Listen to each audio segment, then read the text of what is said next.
जास्त चलाक बनण्याचा प्रयत्न करू नको शेखर. त्यानं आता काहीही फरक पडणार नाही. हे बघ, आम्ही तुझ्या विरुद्ध सर्व पुरावे गोळा केलेले आहेत आणि हे सगळे पुरावे हे सिद्ध करण्यासाठी पुरेसे आहेत की तूच तुझ्या पत्नीचा रेखाचा खून केलेला आहेस. निरागस बनू नको. जास्ती मार खाशील. नाटक नाही पाहिजे. सरळ सांग, तू तिचा खून का केलास?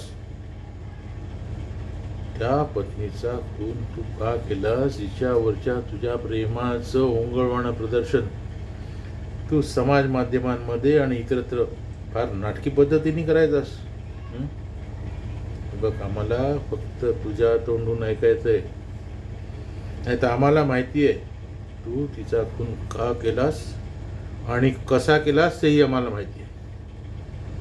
तेव्हा आता तुझ्याकडे दुसरा मार्ग नाही.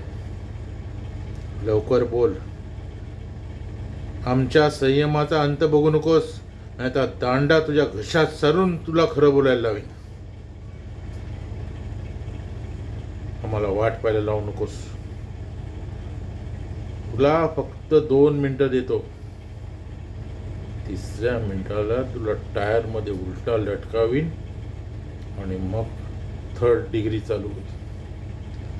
तुला फक्त हे ठरवायचंय की टॉर्चर केल्यानंतर तू तोंड उघडणार आहेस की त्याच्या आधीच बोलणार आहेस. बघ, फक्त 2 मिनिट. मग तर तू पोपटासारखा बोलायला लागशीलच. त्याच्यामुळे आधीच खरं काय ते सांग.